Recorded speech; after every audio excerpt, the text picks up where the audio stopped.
கச்சத்தீவு மீது அக்கறை இருந்தால் ஆட்சிக்கு வந்தவுடனேயே பாஜக அரசு நடவடிக்கை எடுத்திருக்க வேண்டும் என அதிமுக தலைமை பேச்சாளர் கௌதமி குற்றம் சாட்டியுள்ளார்.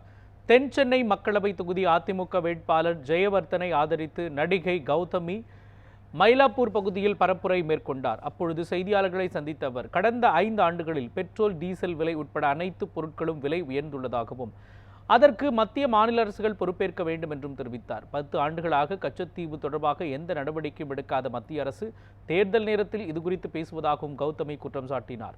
ஒரு பெண்ணாக துணிச்சலான சாதனைகள் செய்து ஆளுநரான தமிழிசை சவுந்தரராஜன் மீது தனக்கு மரியாதை உண்டு என்று கூறிய கௌதமி, தமிழ்நாட்டில் பலம் வாய்ந்த கட்சி என கூறிக்கொள்ளும் பாஜக 20 தொகுதிகளில் கூட வேட்பாளரை நிறுத்த முடியாமல் ஆளுநராக இருந்த தமிழிசையை வேட்பாளராக்கியுள்ளது என்று தெரிவித்தார். 2014 முதல் முறையாக பாரதிய ஜனதா கட்சி ஆட்சிக்கு வந்தப்போ அப்போவே இந்த பேச்சு எடுக்கப்பட்டது.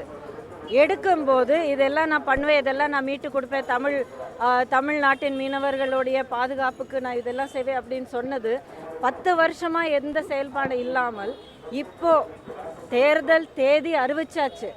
இந்த நேரத்தில் திடீர்னு இது ஒரு ரிஸ்ட்ரிக்டட் இன்ஃபர்மேஷன்.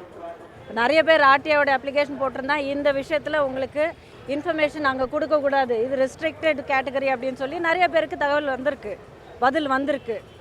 அப்படிங்கிறப்போ இந்த மாதிரி மிக சென்சிட்டிவான ஒரு விஷயத்துக்கு எப்படி அந்த தகவல் கிடச்சிது, பதில் கிடச்சிது, அதுக்கப்புறம் இந்த விஷயத்தை எழுப்பி பேசுகிற இந்த நேரத்துக்கான அர்த்தம் என்ன?